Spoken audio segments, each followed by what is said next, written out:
Meus amados, muito boa noite, a graça e a paz do Senhor seja com todo mundo.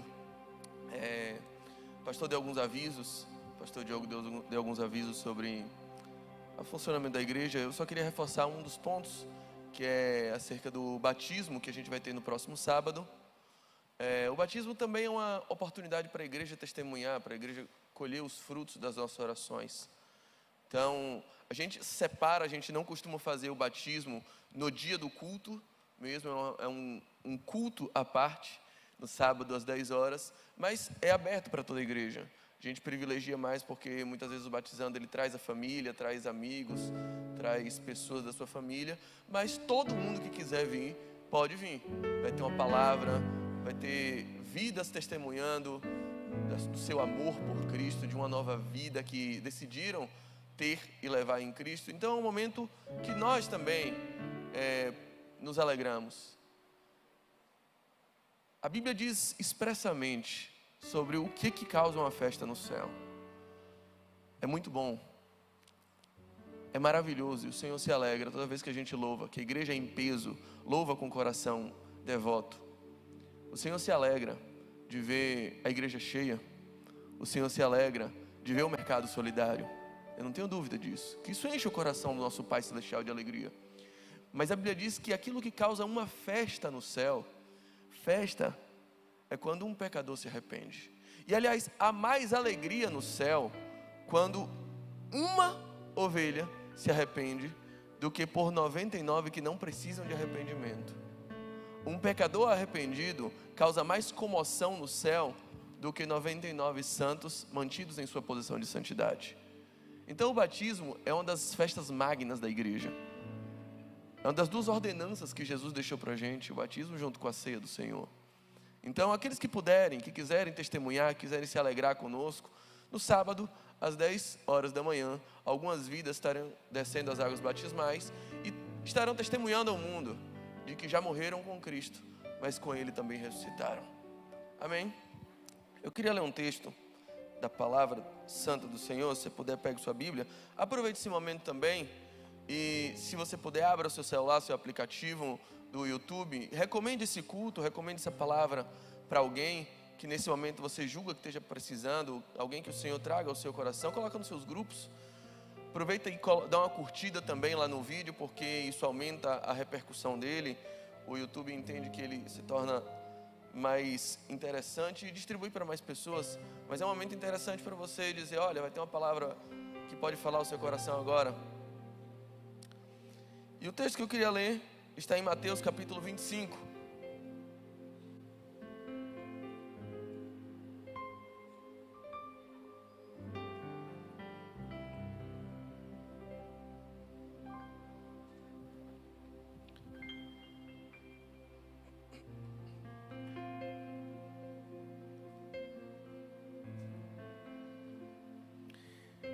Mateus capítulo 25, a partir do verso 14.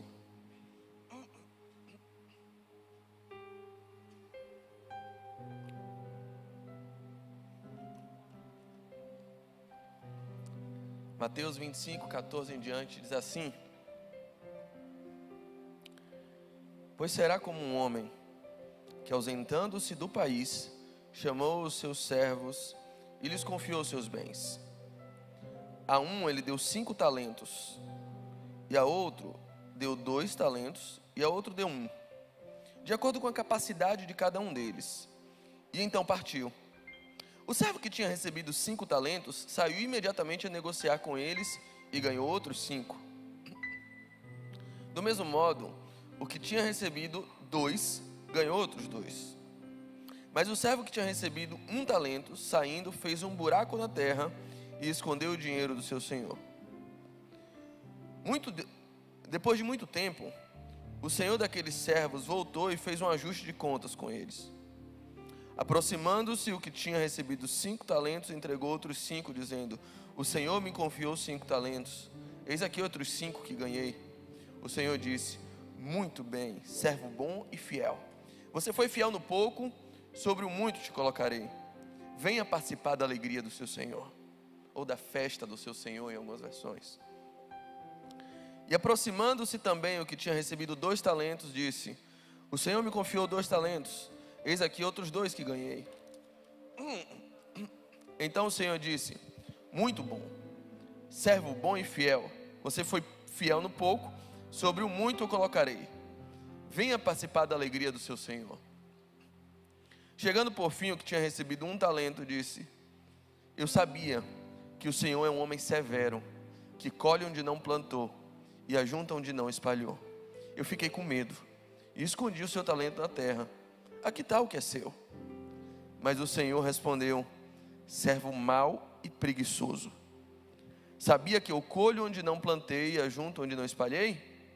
Então você deveria ter entregado meu dinheiro aos banqueiros, e eu, ao voltar, receberia com juros o que é meu. Portanto, tirem dele o talento e deem ao que tem 10, porque a todo o que tem, mais será dado, e terá em abundância. Mas ao que não tem, até o que lhe tem, lhe será tirado. Quanto ao servo inútil, lancem-no para fora, nas trevas. Ali haverá choro e ranger de dentes. Meus queridos, quando nós falamos em parábolas, quando nós queremos interpretar um texto que ele é em forma de parábola, quando a gente vai expor biblicamente algum texto em forma de parábola, a primeira grande preocupação que a gente precisa ter é entender qual o propósito dessa parábola. Porque senão a gente pega uma história que não aconteceu, porque a parábola não aconteceu. A parábola é uma história. Jesus contou essa história. Esse homem não saiu, não foi. É uma história ilustrativa. Jesus usou uma história que ele mesmo criou, dentro de um ambiente que a gente chama na teologia de homilética vivencial. Jesus pegava elementos da cultura deles, da história deles, coisas que eles estavam acostumados a ver todos os dias, e contava uma história em cima daquilo para evidenciar algo maior. Se a gente não atenta para o propósito da parábola, a gente fica pegando cada vírgula daqui e fazendo a doutrina em cima dela. Aqui, talento. Qual a doutrina em cima dos talentos? Vamos fazer a igreja dos talentos. Isso é muito perigoso, porque a gente não absorve o propósito daquilo que Jesus principalmente queria ensinar através dessa parábola. E é isso que a gente precisa fazer para entender qual a grande mensagem que Jesus está transmitindo ao contar essa história dos talentos. Jesus conta de um homem que se ausentou do país e deixa alguns mordomos. Ele contrata algumas empresas que lidam com o mercado financeiro, pessoas físicas que administrariam seus bens. Aí ele contrata a XP, contrata o Banco Safra, contrata a Zimut, vai distribuindo ali. Investe um pouco, ele vai diversificando investimentos. Ele coloca um pouquinho em cada um, de acordo com as capacidades deles. E vai dizer, façam render esse negócio aí. O primeiro recebe 5 talentos, uma derivação. Hoje a gente tem um conceito, e a língua portuguesa absorve a palavra talento. E quando a gente pensa em talento, vocês pensam logo em quê? Óbvio, chocolate. Brincadeira. A gente pensa nos dons, nas habilidades. O show de talentos é o show do quê? De habilidades. O Got Talent é um programa de tipo um Ídolos, é muito famoso em países de língua americana. Língua inglesa? Língua americana, não existe essa língua. É porque eu só falo brasileiro, gente, desculpe. Os países de língua inglesa têm esse programa. A gente absorveu a ideia de que talentos são dons. Essa ideia vem da parábola dos talentos. A partir do século XVI começou-se a associar talentos a habilidades. Não existia essa ideia é bíblica, ou a partir de uma interpretação da Bíblia. Mas eu não acho que essa interpretação seja a mais correta. Porque aqui na parábola, os talentos não são os dons. Tanto é que ele distribui talentos de acordo com os dons de cada pessoa, de acordo com as capacidades que cada um tinha de administrar. Os talentos, na verdade, são os bens. O talento era uma medida de volume ou de peso, dependendo da cultura. Na Grécia era de peso, em Roma era de volume, de massa ou de volume. Estima-se, por exemplo, que um talento, naquele contexto aqui da parábola, seria em aproximadamente 32 a 35 quilos de algum material, provavelmente ouro. Isso era um talento. Então ele deu bens. Quando pensar em talentos aqui, não pense nas capacidades, Pense nos bens que ele entrega. Um homem distribui os seus bens, entrega a investidores, a pessoas em quem ele confiava, e disse: administrem, eu vou para um lugar bem distante. E a Bíblia diz que ele demorou muito. E quando ele chega, ele pede prestação de contas. Vou sacar meu dinheiro, está na hora já, completei o período de carência, está na hora de sacar meu dinheiro. E aí, volta aqui. E aí o que tinha 5 talentos, ele diz: rapaz, investir numa fintech foi bom demais, o negócio rendeu 100%. Toma aqui, você me deu 5, consegui mais 5, tem 10 agora. E aí o homem diz, o dono diz: você é um servo bom e fiel, você vai entrar na minha festa. Você foi fiel no pouco, eu só lhe dei 5, e agora eu vou te colocar no muito. Entra aqui na minha festa. E o outro diz: rapaz, eu investi em fundo imobiliário, tinha uma margem de risco considerável, mas eu consegui também 100%. Ele: 100%? Foi, você me deu 2 talentos, eu consegui mais 2, toma aqui 4. Ele: muito bom, você é um servo bom e fiel, você foi fiel no pouco, eu vou te colocar no muito, você entra na festa também. E aí por último tinha um outro, que olha para aquele senhor e diz assim: olha, a verdade é que eu fiquei com medo, porque para mim, eu olhei para o Senhor e vi assim, que o Senhor é um cara que ajunta onde não espalhou, quer colher onde não semeou. Você entrega a coisa às pessoas e depois cobra muito. Você cobra às vezes o que a gente não tem capacidade de te entregar. E sabendo disso, sinceramente, eu fiquei com medo. Imagine se eu invisto numa empresa, a empresa quebra. Se eu boto na bolsa de valores, e é logo a empresa de Eike Batista que eu compro, aí no dia quebra, aí você ia cortar meu pescoço. Sinceramente, não me sentia à vontade. O que eu fiz? Botei debaixo do colchão, como os mais velhos e antigos ensinavam. No dia que você me entregou, abri um buraco na terra e enterrei, para ninguém roubar, para não correr o risco de perder. Toma aqui seu talento de volta, o mesmo que você me entregou eu estou te dando. O Senhor olha para ele e diz assim: rapaz, você é um servo mau e ainda preguiçoso, você é um pessimista. Sinceramente, uma decepção para mim. Se você achava que eu era assim, que eu era um servo, um senhor que repreende as pessoas, que ajunta onde não espalhei, que tento colher o que eu não plantei. Se você acha que eu sou assim, no mínimo, você deveria entregar meu dinheiro aos banqueiros. Se você não tinha capacidade de lidar comigo, no mínimo você deveria entregar meu dinheiro aos banqueiros, pelo menos os juros eu teria agora. E não essa moeda desvalorizada que você está me dando. Sinceramente, me dê de volta. Toma o dele aí, entrega ao que tem 10, porque na mão dele eu confio. Não dá para ficar com ele, não dá para confiar em você. Sinceramente, vai ser assim. As pessoas que têm, eu vou conceder ainda mais, mas o que não tem, até o que tem vai ser tirado. Esse camarada não entra na festa. Olhou para ele e falou assim: você está demitido. Essa parábola, Jesus conta logo em seguida uma outra parábola.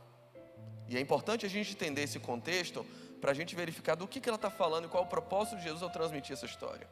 Jesus tinha acabado de contar outra parábola que a gente conhece como a parábola das 10 virgens. A história de 5 virgens loucas e 5 virgens prudentes que estão esperando uma festa de casamento. Certamente elas não são noivas, elas são convidadas para uma festa, muito provavelmente.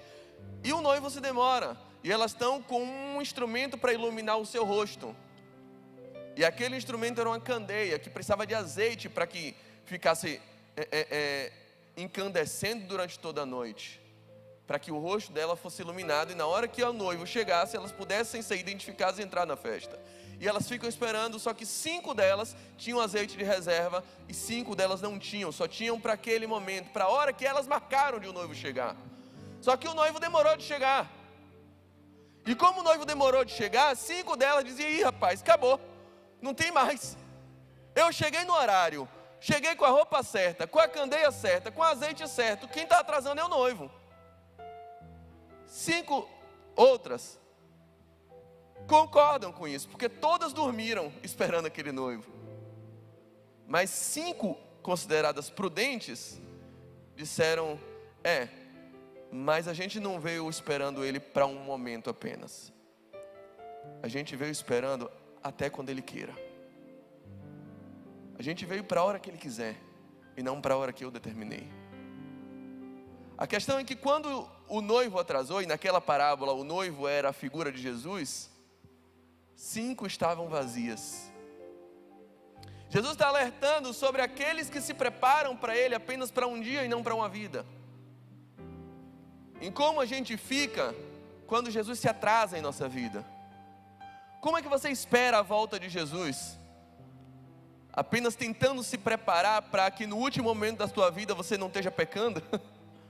Tentando mapear os sinais do fim dos tempos, para que na hora que Jesus volte ou na hora que você morra, você não esteja pecando, dando um palavrão na hora que você toma uma fechada no trânsito, ou naqueles dias que o Bahia perde.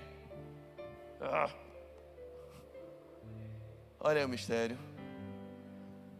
Se for no dia que o Vitória perde, meu Deus, não sobe. Vai ser difícil. Vai subir? Difícil. Naquele momento Jesus está fazendo uma diferenciação. Qual a forma correta de esperar pelo dia do Senhor? Porque ele pode vir a qualquer momento. E qual é a forma? Tentar adivinhar a hora que ele vai chegar, para que naquele momento que ele chegue, você esteja em santificação e não esteja pecando, porque a sua salvação depende do último segundo da tua vida, é isso? Jesus está dizendo, não é isso. Jesus não está te chamando para um momento, Jesus está te chamando para um reino, para uma vida, para uma relação. Não existe a história da mulher que está ansiosamente esperando pelo marido e tem que calcular o dia que ele chega de viagem para que ela não esteja traindo ele na hora que ele chegar. Essa mulher ama o marido de verdade? Obviamente não. Ela só está tentando dissimular e enganar ele, para não ser pega no flagra. Na verdade, você quer ter uma vida com Jesus, ou você só não quer ser pego no flagra? Jesus está falando de uma forma que nós temos de esperar por Jesus. Esperar até o momento em que Ele queira, ou esperar o momento que você marcou e determinou que Ele apareça. Isso não vale só para o final dos tempos. Isso vale para a sua vida. Porque muitas pessoas determinaram hora para Jesus aparecer no seu casamento, determinaram uma hora para Jesus aparecer na sua vida profissional e virar a chave e abrir a porta. E aí, como Jesus não apareceu, o noivo atrasou. E você hoje está vazio, porque você só se encheu do Espírito o suficiente até o ponto em que você determinou que Jesus tinha a obrigação de operar. Em seguida, Jesus conta uma outra parábola, essa que a gente acabou de ler e que a gente acabou de contar a história. A primeira coisa que a gente precisa entender é que essa parábola de cara quebra um ditado que muita gente vai ouvir em todas as campanhas políticas agora até o mês de outubro. O tempo todo você vai ver candidatos que aparecem e os candidatos às vezes têm pouquíssimo tempo de televisão no horário político, só dá tempo de falar uma frase. Oi, eu sou fulano, cortou. Então ele tem que falar. Aí eles usam uma frase de efeito. O que boa parte deles usam, principalmente quando quer usar o nome de Deus. Eu estou aqui fulano e tal, Deus não escolhe os capacitados, Deus capacita os escolhidos. Quem já viu essa frase? Deus não escolhe os capacitados, capacita os escolhidos. Isso é mentira, à luz da Bíblia isso é mentira. Deus escolhe os capacitados. E Deus distribui os talentos de acordo com suas capacidades. O texto está dizendo claramente. Está aqui no verso... Ele distribuiu no verso 15. A cada um de acordo com a sua capacidade.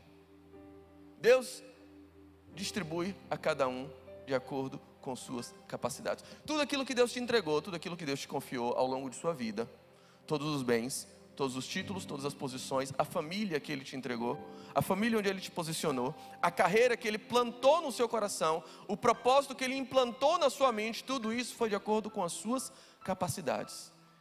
E não há ninguém que te conheça do jeito que o seu Deus te conhece.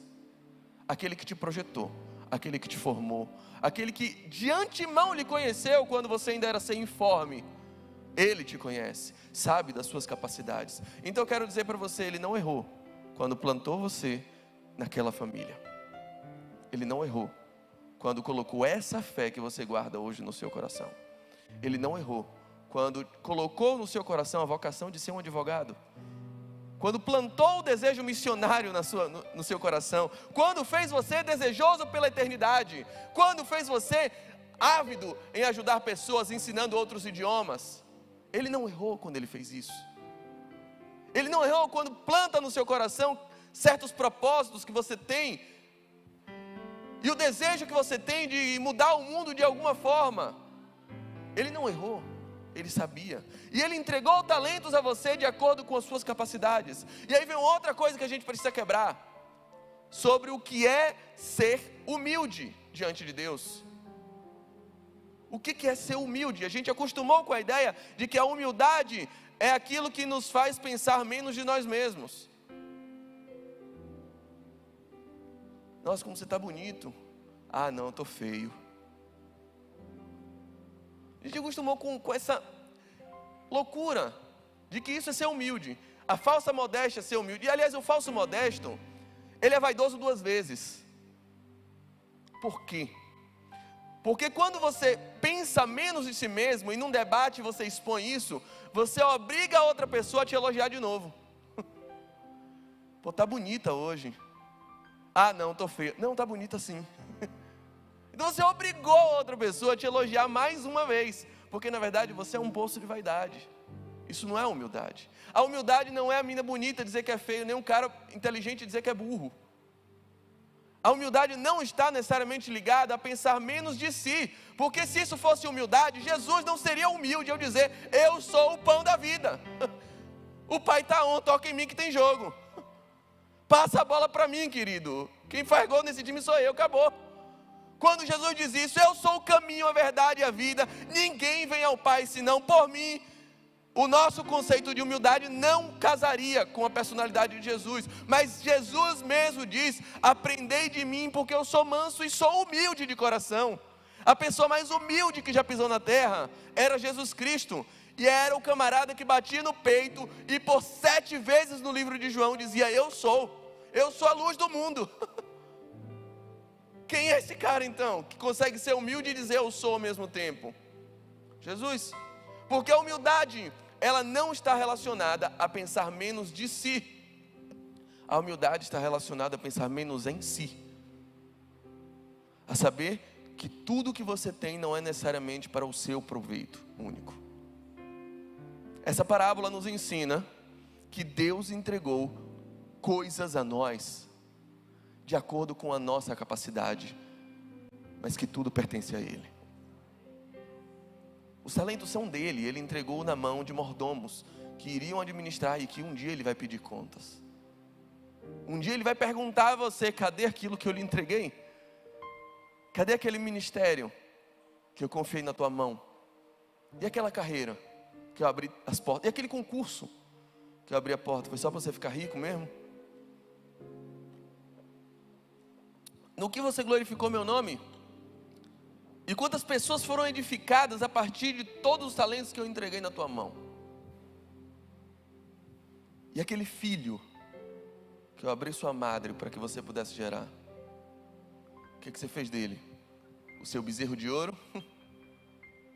Ou você educou uma criança que amanhã poderia ser o salvador do mundo, poderia ser um futuro apóstolo? E aquela única pessoa que eu te dei para discipular, o que você fez dele? Um hiperdependente seu? Ou você equipou ele para que ele fosse solto no mundo, como Barnabé fez com Saulo um dia? Aceitou ser menor para que ele crescesse, como um pai faz com um filho? Quando a gente tem filho, a gente pensa muito isso, sabe? Às vezes não é de todo certo, mas o raciocínio ele é altruísta. Todo pai pensa, o meu filho vai ter o que eu não tive. Se eu fiz até a 5ª série, meu filho vai se formar. Se eu me formei, meu filho vai fazer uma faculdade. Se eu fiz faculdade, meu filho vai fazer uma pós. Se eu fiz uma pós, meu filho faz um mestrado pelo menos. A gente programa isso para os filhos e tenta abrir as portas para que ele continue a partir de onde eu parei. É assim que a gente começa a raciocinar. Cabeça de pai funciona assim. Está na hora da gente começar a ter pensamentos paternais acerca dos nossos irmãos aqui na igreja, acerca das pessoas que a gente resolve cuidar. Esse tipo de pensamento. Quem sabe você é o talento que Deus me entregou hoje, porque você é um bem precioso nas mãos do Pai. Ele entregou a sua vida na minha mão, possivelmente, ou a minha vida na sua mão, para que você faça render juros em oração, para que você administre como bom dispenseiro.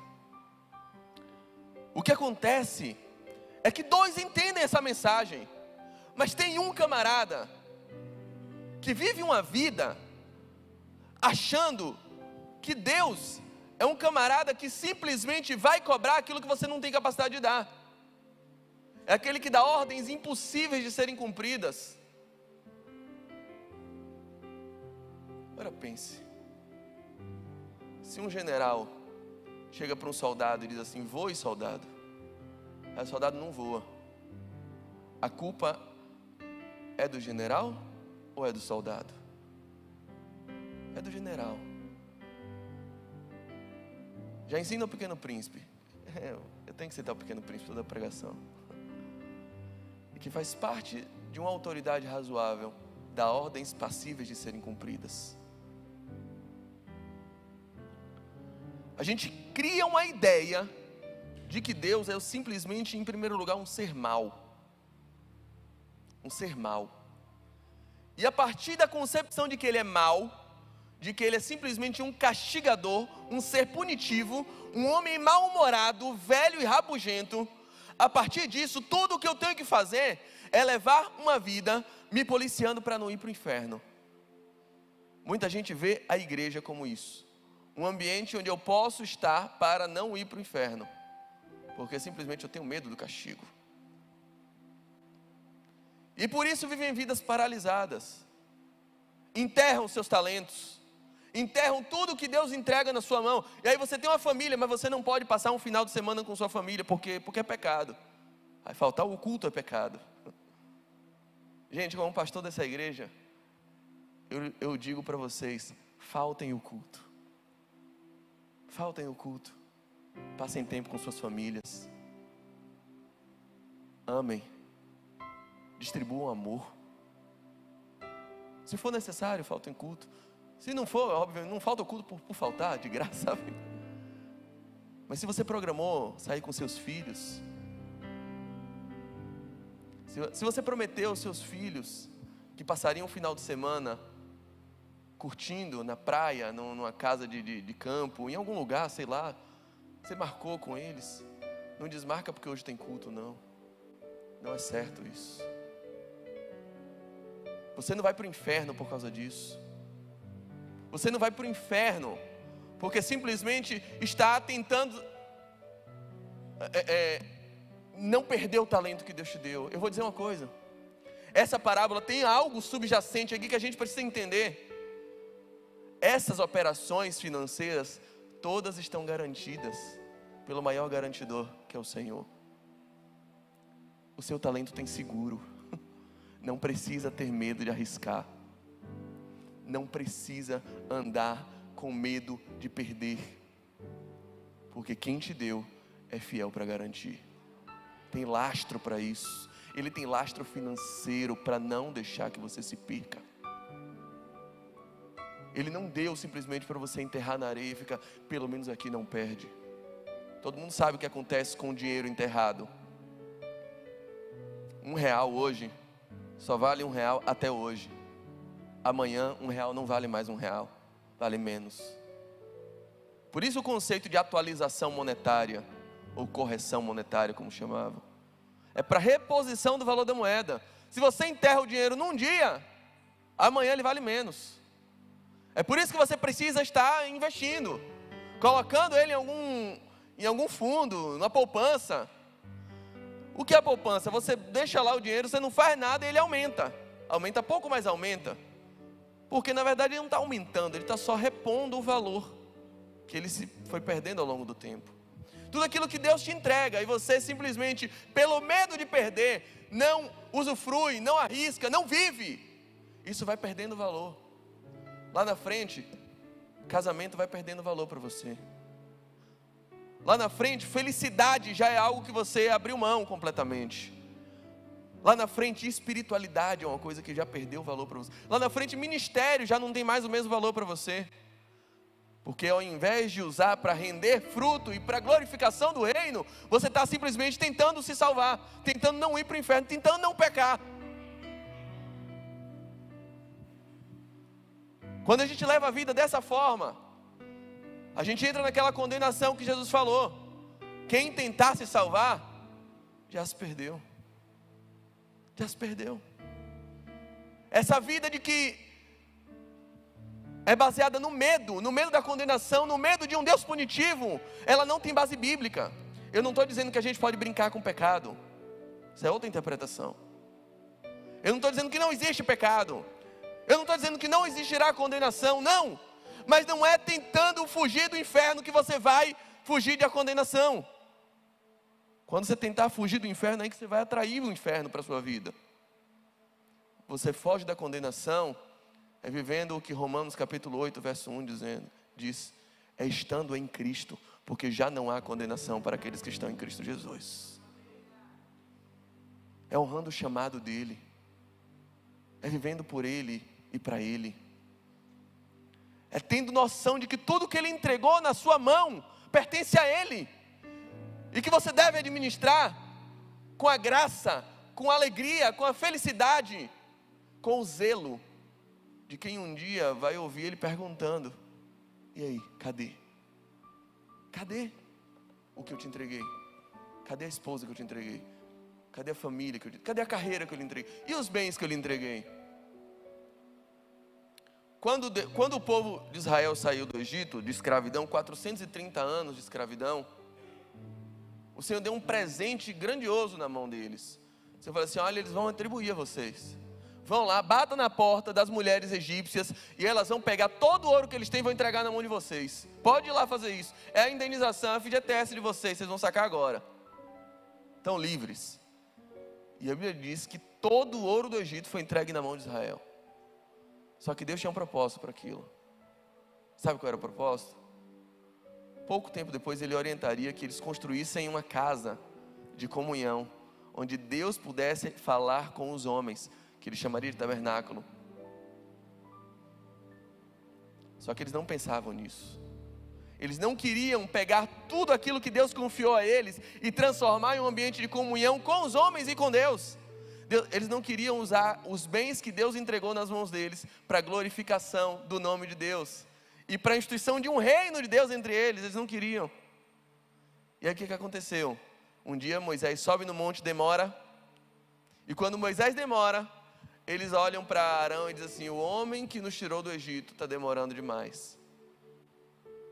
Sabe aquele ouro que a gente tem? Aquele ouro nosso? Vamos pegar ele e vamos fazer deuses que simbolizem melhor aquilo que a gente espera, que atendam às nossas expectativas. E todo aquele ouro, ou boa parte daquele ouro, de brincos, de colares, foi entregue na mão de Arão e virou um bezerro de ouro que eles adoraram. Quando a gente não usa os bens que Deus nos deu para a edificação do seu reino, a gente constrói bezerros para a nossa própria condenação. O patrimônio que Deus entregou na sua mão não são riquezas, são recursos. Não são, na verdade podem ser riquezas, não são necessariamente bênçãos. As riquezas que Deus nos entrega não são bênçãos, são recursos para que o reino de Deus cresça através de nós. Ele nos confia isso. Quando a gente se recusa a viver isso, a gente ganha dois advertências. Quando a gente vive isso, a Bíblia diz que nós somos bons e fiéis. Você agiu com bondade e com fidelidade. A fidelidade é a correspondência de uma expectativa. Bom e fiel servo, era isso que eu esperava de você. Gente, se esse camarada investisse e perdesse aquele talento e dissesse: rapaz, eu investi e perdi, ele seria bom e fiel do mesmo jeito. Você investiu, era isso que eu queria. O risco acontece, eu suporto o risco, eu garanto o risco. Essa parábola não é sobre perda de salvação, gente. Não é sobre quem vai para o céu e quem vai para o inferno. Essa parábola é como esperar pela vinda daquele que nos confiou, pela volta daquele que nos confiou tudo que temos. Como esperar por Ele, fazendo a vontade dEle. É sobre isso. Eu não quero entrar aqui em quem vai para o céu e quem vai para o inferno. Isso é um maniqueísmo que a gente tem que aprender a pensar um pouco mais profundo. A parábola não está querendo dizer isso. O foco da parábola é como é que você vive enquanto seu patrão não volta. O pastor Francis Chan, ele faz uma ilustração muito interessante. Imagina em Olimpíada de ginástica olímpica. Aí tem aquela prova do cavalo, em que a ginasta vai e faz aquelas acrobacias todas. E cada queda que ela toma, ela perde ponto. Em cima de um cavalo, uma trave assim. E ela dá um salto e ela pula para trás, para frente. Aí ele fala assim, imagina se quando chegasse, disparasse a hora de uma certa ginasta, ela ficasse agarrada assim no cavalo. Ela agarrasse assim, ó. Aí ficasse 5 minutos assim. Aí quando terminasse 5 minutos, ela saía. Gente, não cair, tá? Que nota ela receberia? 0. Porque o reino de Deus e a forma correta de esperarmos o reino de Deus não é simplesmente se policiando para não cair. Não é simplesmente isso. Claro, quem está de pé, cuide para que não caia. Mas essa não é a tônica da nossa vida. A tônica da nossa vida é andar e agradar aquele que nos chamou. E se você cair, você pode cair até 7 vezes. De todas elas, Ele te coloca de pé. Ele vai te perdoar. Ele vai te levantar e dizer, você caiu hoje, filho. Todo bebê, quando está aprendendo a andar, cai. E hoje você caiu. Hoje você tropeçou. Mas o seu pai está aqui para te colocar de pé. E olhando para mim, olhando como eu ando, amanhã você vai aprender a andar também. Há muito mais mérito numa criança que tropeça, cai até andar, do que naquela que nunca colocou o pé no chão e atrofia e não consegue andar nunca mais. Cuidado, para você não estar vivendo uma vida extremamente religiosa, extremamente pautada numa noção errada de quem é Deus. De um Deus desagregador, punitivo. Cuidado para você não estar vendo pecado em tudo, a ponto de enterrar seus talentos na areia, a ponto de não sair para lugar nenhum, de não falar com... Ai, meu vizinho é homossexual, não posso falar com ele. Ai, meu vizinho é político, também não posso falar com ele. Ai, meu vizinho faz isso. Ai, aquela pessoa lá no trabalho não posso falar com ninguém. Ninguém é santo, ninguém está à minha altura. E eu estou enterrando meu talento na areia, porque eu não uso aquilo que Deus me deu para investir em relações, para construir uma casa espiritual para o reino dele ser espalhado, para que o nome dele seja glorificado, para que o meu escritório se torne um lugar onde o Espírito Santo de Deus habita. Eu não construo isso, porque eu não construo relações, pelo medo de eu ficar gay falando com gay, pelo medo de eu ficar uma pessoa carnal, porque eu falei com carnal. Aí eu não me exponho, aí eu não falo, eu não crio laços, eu não dou bom dia a ninguém, porque eu estou enterrando meus talentos na areia, porque eu sei que Deus é mau, e Deus manda todo mundo assim para o inferno.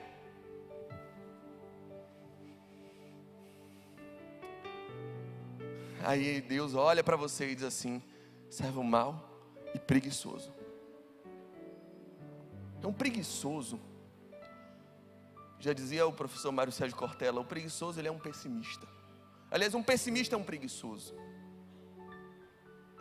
A frase que todo pessimista e todo preguiçoso gosta de dizer é, alguém tem que fazer alguma coisa. Alguém tem que resolver. Alguém tem que ver isso aí.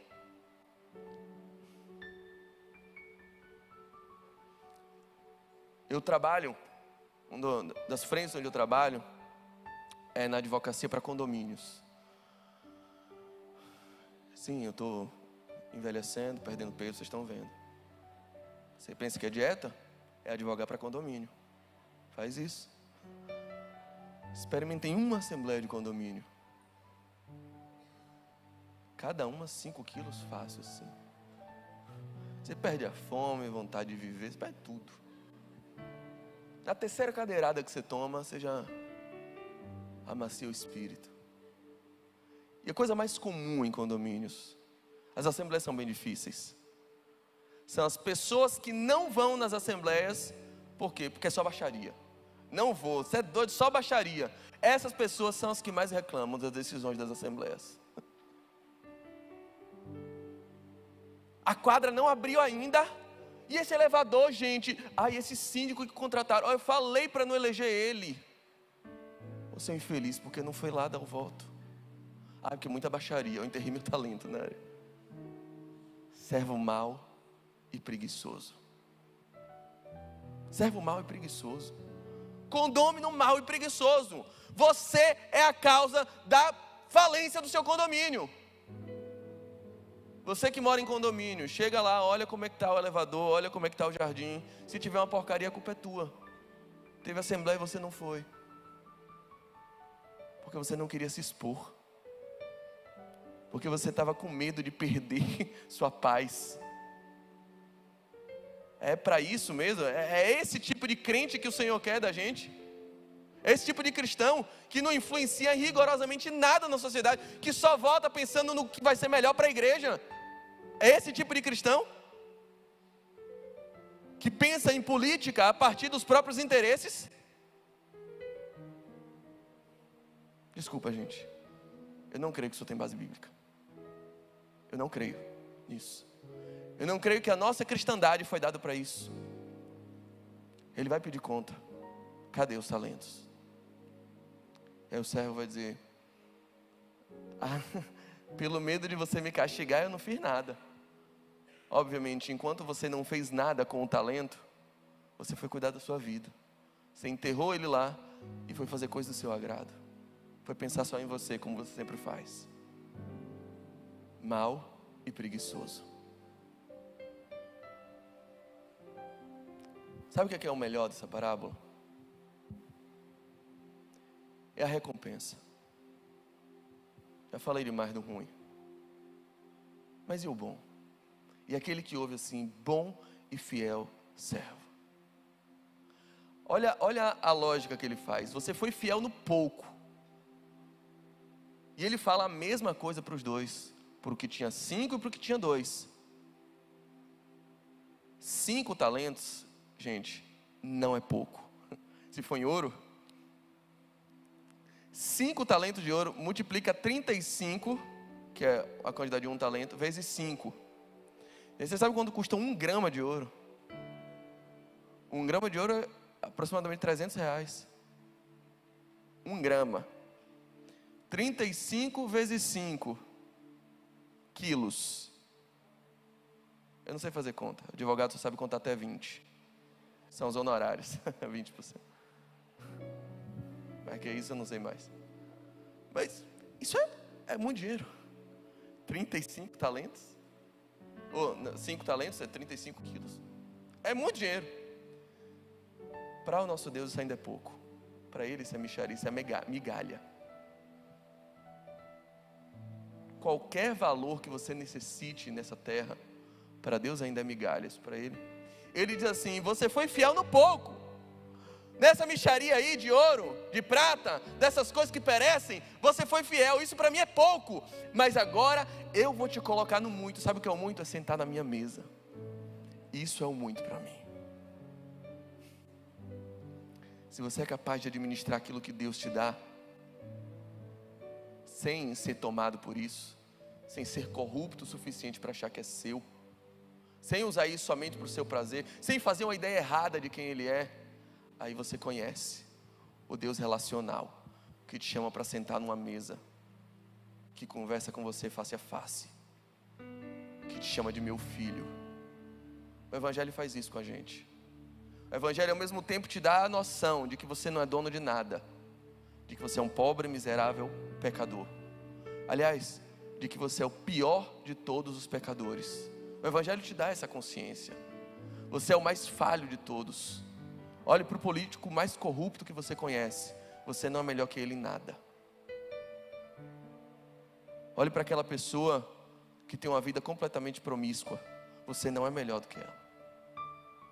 O Evangelho te dá essa consciência do tamanho da nossa dívida, e de que na verdade não somos donos de nada. Mas ao mesmo tempo que Ele te joga na vala, te joga no pior buraco e te dá a consciência do ser desprezível que você é, Ele pega com a mão de graça e te leva para o céu.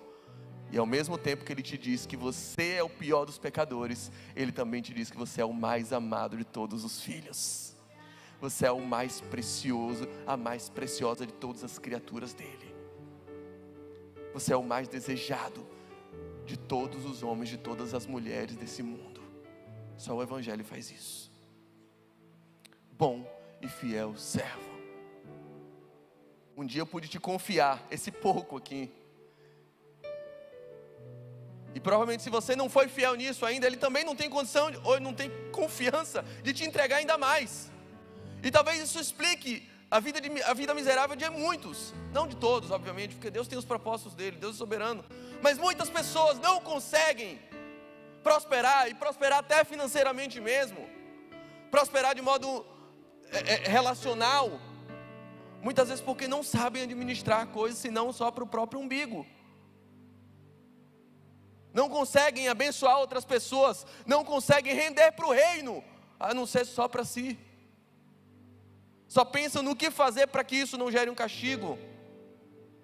E aí Deus simplesmente não te entrega mais nada, não abre outras portas, porque tudo que Ele entrega a você vira bezerro de ouro. Mas aquele que com um mísero talento consegue edificar um tabernáculo, consegue usar para a glória de Deus. Olha, está aqui, eu rendi ainda mais. Você me confiou uma pessoa para eu discipular, ela virou uma igreja. Paulo e Silas, em Filipos, Atos capítulo 16, são presos, açoitados por uma noite inteira, oram e cantam louvores, caem as cadeias. O carcereiro acha que eles vão fugir, eles não fogem. Aquele carcereiro quer se matar, ele diz: calma, não se mate não, a gente está aqui, a gente não fugiu não. E ele diz assim: o que é que eu faço para me salvar agora, que eu me sinto perdido também? Eu falei: calma, é só crer no Senhor Jesus, será salvo tu e a tua casa. Naquele dia ele entra na casa do carcereiro, prega para ele, prega para a família, a casa dele é salva, batiza todo mundo naquele dia. E daquele núcleo ali, daquele GC, da prisão, sai a mais poderosa de todas as igrejas que Paulo fundou, a igreja dos Filipenses.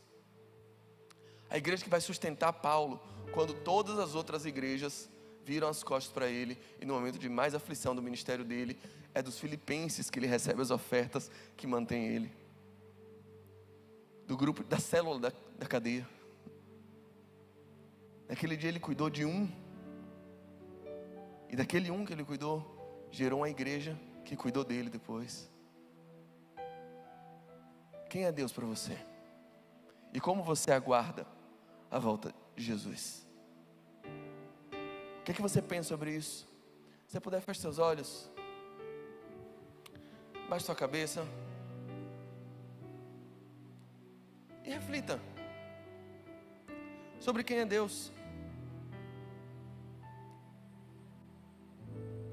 Eu vou te dizer, o prêmio para os bons administradores, para os servos bons e fiéis, vale mais do que as riquezas. Não há valor nesse mundo, não há conquista agora que se equipare à possibilidade de sentar com Ele, de olhar no olho dEle e contemplar Ele face a face. Não há nada que se compare. E aliás, é algo que você pode experimentar ainda nessa vida. Mas você está correndo em busca de quê? Esse arco-íris que você persegue sua vida inteira, que pote de ouro tem lá embaixo? Sinceramente, a presença dele vale mais, a companhia, a mesa dele vale mais. Se você está administrando o chamado, o ministério, a carreira, a família, o casamento, as riquezas, o carro, e está usando isso para a glória de Deus, que bom, mas saiba que isso aí é o pouco. É o pouco. Ser colocado no muito é outro nível, é outro patamar. É sentar e tomar café com Ele. É andar de carro e Ele guiar o volante. É ter a sua vida dirigida por Ele. É descansar os sonhos na mão dEle. É não ter mais medo. É parar de pautar a sua vida com base no medo. É parar de ter medo da morte. É parar de ter medo de castigo. É parar de ter medo do inferno. É parar de ter medo do amanhã. É parar de ter medo do futuro. Esqueça essa noção que você faz de Deus. Um Deus que pune, que cobra o que ninguém pode dar. Um Deus que simplesmente é condenador. Eu não estou falando de um Deus passivo. Sim, na mão de Deus também está a condenação, mas não dos seus filhos. Aquele que Ele chama de filho, Ele educa como filho, mas Ele também ama, salva, redime e glorifica como filhos. Se você um dia for chamado de filho dEle, você não precisa mais ter medo. Ele não é aquele que ajunta onde não espalha. Essa é a visão que a religiosidade colocou na sua mente. Não precisa andar com medo de cair da corda bamba, não. Só ande com os seus olhos fixos no autor e consumador da nossa fé. Dirija sua vida em direção a Ele. Viva para Ele, por Ele, em função dEle, com Ele. E se você cair, Ele vai te levantar. E se você tropeçar, Ele vai te colocar de pé. E se você se sujar, Ele vai te limpar. E se você por algum motivo se tornar impuro, Ele vai te santificar. E se você errar, Ele vai te ensinar. E se você rabiscar, Ele vai apagar. E se você se enfermar, Ele vai te curar. E se você morrer, Ele vai te ressuscitar. Ele é o autor da vida. Confia nele. Sinta o amor dele entrando pelas suas narinas, preenchendo seus pulmões. Aquele amor, o perfeito amor, o que expulsa o medo. Porque no amor não há medo, já que o medo pressupõe castigo. Para de ter medo dos castigos. Vai viver. Quando terminar esse culto, você vai viver. Você vai experimentar o que é uma vida plena em Cristo. Você vai conversar, você vai criar laços, você vai fazer relações, você vai olhar para Ele e vai andar.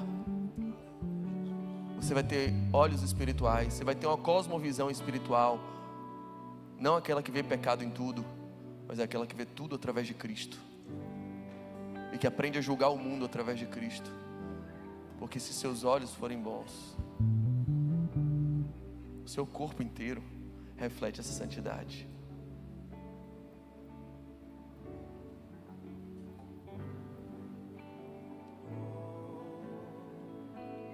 Eu não vou parar, a estrada é muito longa, vou continuar. Mesmo em meio às lutas, eu não estou só, te sinto aqui. A vida é mesmo assim, tantas aflições eu tenho que enfrentar, mas o Senhor está sempre a me proteger. Te sinto aqui. Quando o vento sopra contra mim, os problemas tentam me abater, eu me lembro grande eu sou me enviou. Tenho chamado,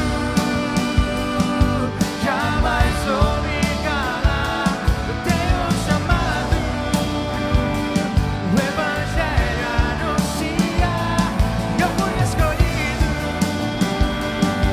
do ventre da minha mãe. Eu sei que Deus não abre mão de mim, não. A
sabia da sua ansiedade, sabia da sua angústia, sabia quem você é, sabia quem você foi, sabe da sua história.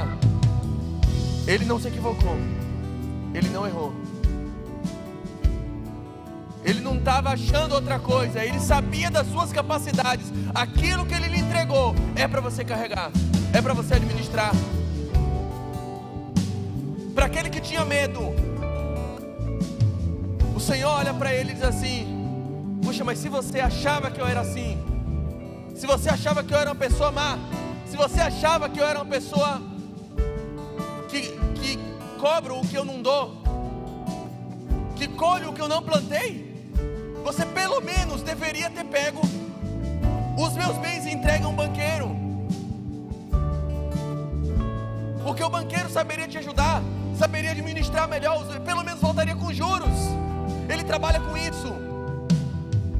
Se você não se sente seguro para ter uma vida na presença do Senhor, se você ainda tem medo, se você ainda tem esses medos, medo de morte, medo de inferno, medo de condenação, medo de um Deus punitivo, você precisa entregar a sua vida, o seu coração, a sua confiança na mão de um banqueiro, na mão de alguém que te discipule, na mão de alguém que te administre, na mão de uma igreja que vai cuidar de você. A igreja faz parte do evangelho também. A igreja não salva, mas a igreja é a união daqueles que foram salvos em Cristo. A igreja é o lugar onde você chora com os que choram, onde você se alegra com os que se alegram, onde você se une a um corpo.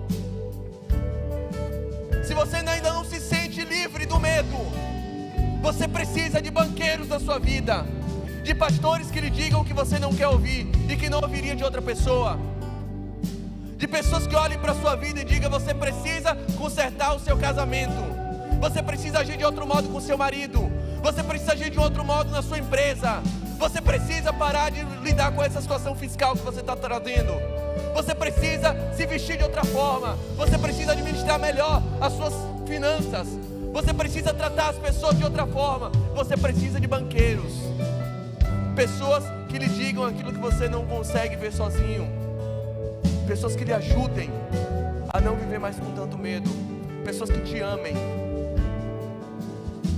Se você ainda é aqueles que vivem com medo, você precisa se submeter urgente a alguém e entregar.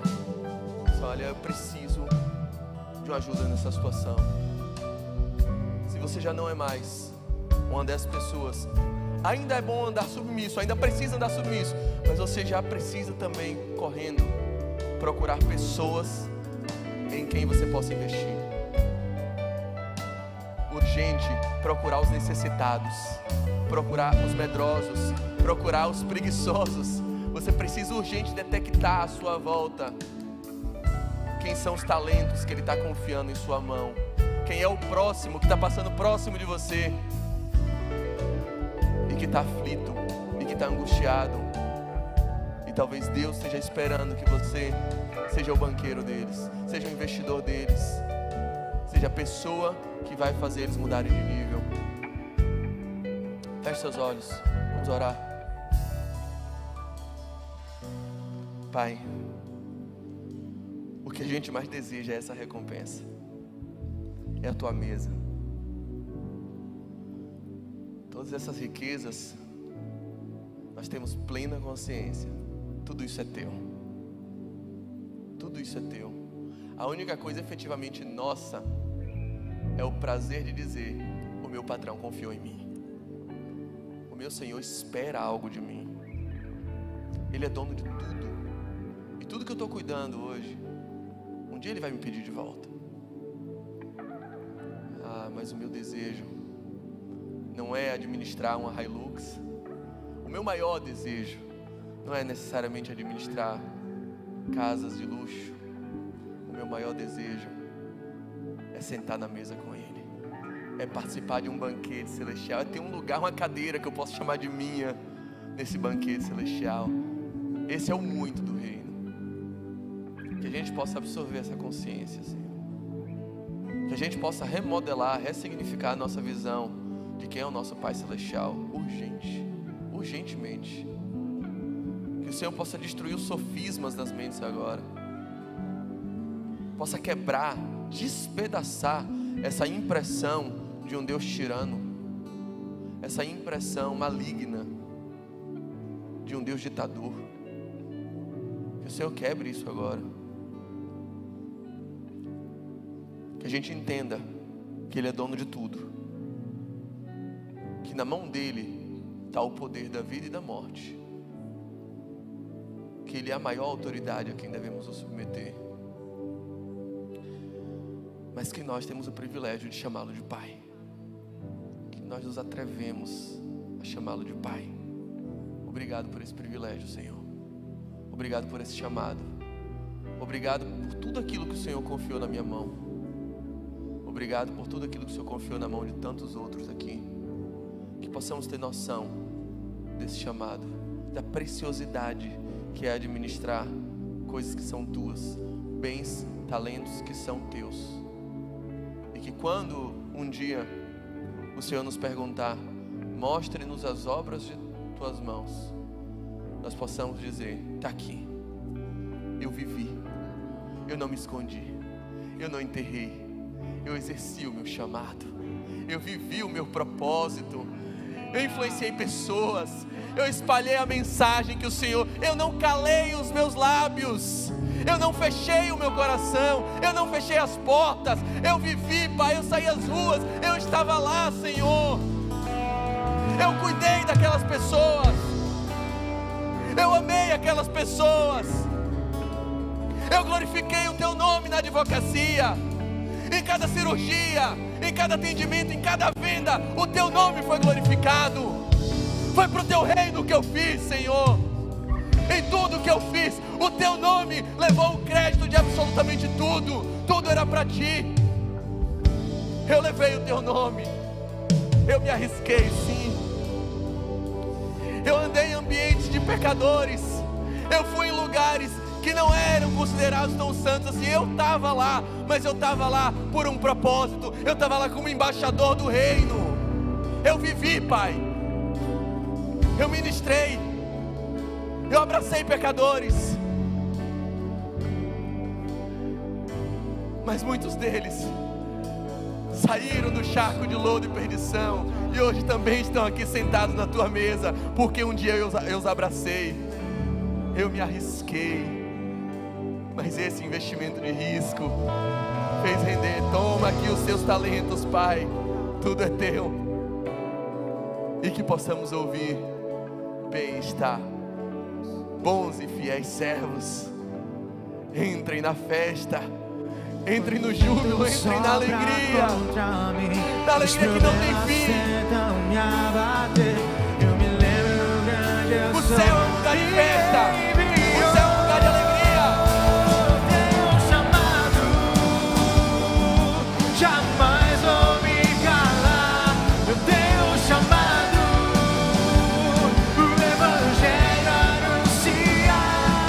Eu fui escolhido no ventre da minha mãe. Eu sei que Deus não abre mão de mim, não. Teu chamado, jamais vou me calar. Teu chamado, o Evangelho anunciar. Eu fui escolhido no ventre da minha mãe. Eu sei que Deus não abre mão de mim, não. Eu sei que Deus não abre mão de mim, não. Eu sei que Deus não abre mão de mim, não. Eu tenho um chamado. E que o precioso amor de Deus, o amor incondicional do Pai, que a graça irrevogável, inafastável, inquebrantável, irrepetível do Filho, que a comunhão duradoura, a comunhão que nos aproxima, a comunhão que nos une, a comunhão que nos faz um, a comunhão que formula o corpo de Cristo, que é do Espírito Santo de Deus, sejam sobre todos os crentes em Jesus, desde agora e até o céu. Amém, amém, amém. Tenha uma boa semana, que Deus te abençoe, que você retorne em paz para sua casa. Vá viver. Eu quero viver algo Vai investir os talentos.